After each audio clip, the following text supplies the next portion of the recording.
France est à la manœuvre encore, les amis. Oui, la France est à la manœuvre en utilisant Patrice Talon. Le Bénin vient d'interdire quoi? Interdit aux navires de charger le pétrole nigérien tant que Niamey n'ouvre pas ses frontières.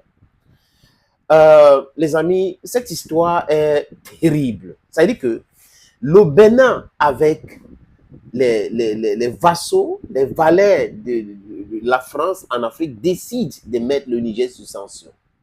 Les camions qui avaient porté les vivres frais, des médicaments qui allaient au Niger ont été bloqués au niveau de la frontière.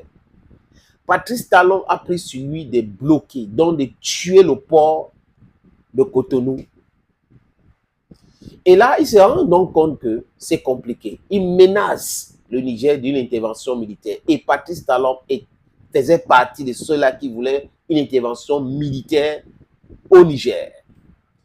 Il se rend compte après que ça ne fonctionne pas parce que ses parents tergiversent compte tenu de la réalité militaire sur le terrain. Et la CEDEAO, donc, en décembre, lève les sanctions contre le Niger. Après, les amis, c'est quoi le truc? Il lève les sanctions après que les trois États, le Mali, le Burkina Faso et le Niger, ont décidé de quitter donc la CEDEAO. Prise de panique, il décide de lever les sanctions. Il organise une conférence de presse à Cotonou. Il essaye de s'expliquer. Il dit qu'on peut se tromper. Nous sommes les frères. Je vais entrer en contact avec les dirigeants, mes frères du Niger, du Burkina Faso. Je suis déjà en contact avec ces gens. Mais je ne comprends pas bien. L'ouverture de frontières du côté du Bénin, est-ce que ça devrait automatiquement acter l'ouverture de frontières du côté du Niger? Vous avez décidé, sans consulter les Nigériens, de bloquer ou de fermer votre frontière. Et du côté du Niger, ils prennent leur temps, ils ferment leurs frontières. Les amis, à l'heure où je vous parle, il y a des mercenaires, des bases militaires secrets français au Bénin, que Patrice Talon a accepté qu'on installe là-bas. Et l'installation de ces différentes bases militaires, c'est pour déstabiliser le Niger. Et Patrice Talon pense que les autorités du Niger ne sont pas au courant. Ils ont ce renseignement-là. Patrice Talon est en train de vouloir détruire complètement le Bénin avant de partir. Vous savez, quand vous avez les gens qui pensent qu'ils ont la science infuse, ils sont riches, alors qu'ils ne peuvent pas normalement expliquer comment ils ont fait pour devenir si riches comme ça. Je vous avais dit qu'il faut qu'on convoque l'histoire pour comprendre d'où vient la famille de Patrice Talon, ce que ses grands-parents ont déjà fait jusqu'à aujourd'hui. Peut-être c'est dans cette même lignée qu'il est en train de se comporter comme il se comporte là. Il fera du bien au peuple du béninois de partir. C'est-à-dire que les peuples béninois aimeraient que Patrice Talon parte. Et son dernière histoire avec le Niger, là, maintenant, c'est quoi, les amis? Donc, il oblige le Niger d'ouvrir les frontières.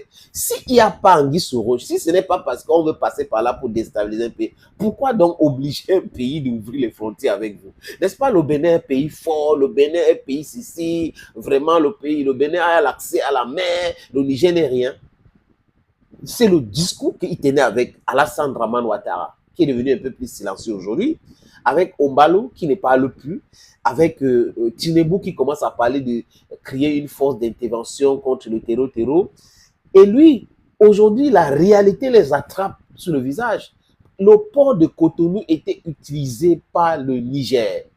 Donc, tout l'argent du port de Cotonou venait du Niger. Le Bénin, c'est un petit pays. Le PIB du Bénin, c'est vraiment... Donc, si ça tourne comme ça tourne au ralenti aujourd'hui, ce n'est pas au Niger ou aux Nigériens.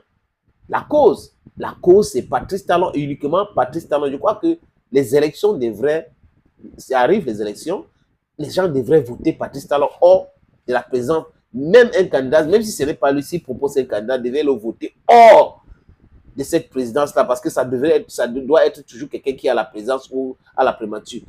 Vraiment, ces gars ont montré leurs limites. Ils sont d'une incompétence criarde. Ils suivent de façon moutonnière la France. Je répète encore, les amis, le Bénin abrite les forces de déstabilisation et ces forces de déstabilisation veulent déstabiliser un seul pays, le Niger, parce que la France n'accepte pas perdre. Écoutez, comme si ça l'appartenait, perdre. On perd quelque chose qui nous appartient. Mais quelque chose qui ne t'appartient pas, tu dis que tu as perdu ça. Donc, un voleur qu'on empêche de voler, dit qu'on lui a empêché de voler parce que c'était sa chose qu'il était en train de voler. Patrice Talon fait honte. Il envoie qui, les amis? Le ministre d'État en charge des finances et de la coopération passer un message aux Chinois dans l'ambassade de Chine au Cotonou,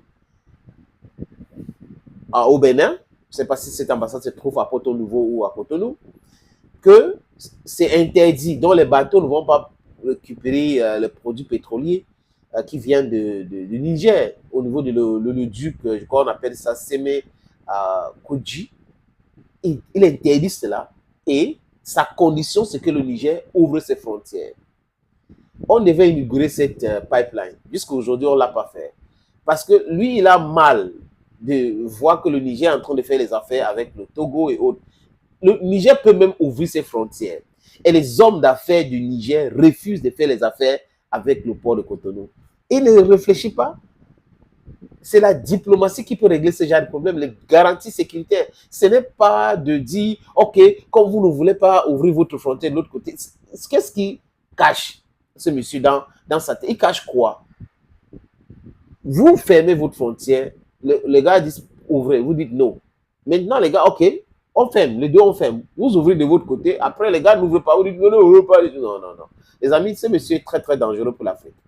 Je répète, il est très dangereux pour l'Afrique. Espérons, on va voir comment ça va se passer. Il est en train de se tirer une balle sur les pieds. Hein. Il ne sait pas ce qu'il est en train de faire. Et vous voyez que le Niger devrait plutôt passer par un autre pays avec son oléoduc. Parce que la France met de la pression sur le Bénin et le Bénin veut mettre la pression sur ce projet-là, donc tuer le projet. Ça sera très compliqué.